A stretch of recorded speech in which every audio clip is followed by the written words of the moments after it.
شروع اللہ کے نام سے جو بڑا مہربان نہایت رحم کرنے والا ہے۔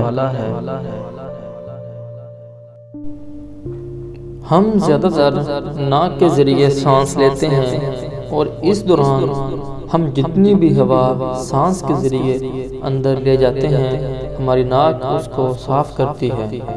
ناک کے اندر موجود بال اس ہوا کو صاف کرنے کے لیے پہلے فلٹر کا کام کرتے ہیں۔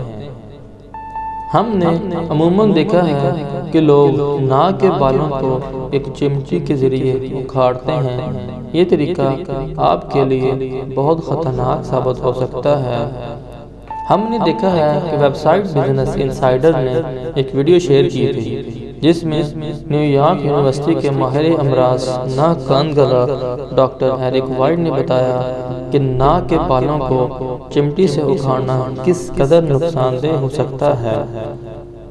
ڈاکٹر ایرک کا کہنا تھا کہ جب ہم ناک کے بالوں کو چمٹی سے اکھاڑتے ہیں تو یہ جلد کے اندر سے ٹوٹ جاتے ہیں جس سے جلد میں ایک سوراخ بن جاتا ہے۔ اس سوراخ میں بیکٹیریا چلے جاتے ہیں۔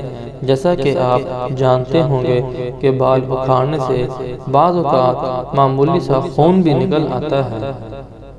اس کا مطلب ہے کہ بال اکھاڑنے سے بننے والے سوراخ کے پاس خون کی وریدیں بھی ہوتی ہیں اور ڈاکٹر ایرک کے مطابق یہ بیکٹیریا ان خون کی وریدوں کے ذریعے باقی جسم میں پھیل جاتے ہیں اور انفیکشن کرتے ہیں۔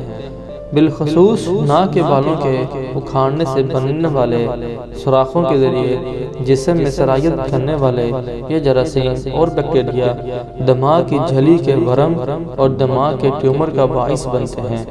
آپ اپنے بالوں کو بالکل بھی ناک سے باہر نہ بڑھنے دیں، لیکن اس کے لیے انہیں چمٹی سے اکھاڑنے کی بجائے کینچی سے کاٹیں اور صرف اتنا ہی کاٹیں کہ یہ ناک سے باہر نظر نہ آئیں۔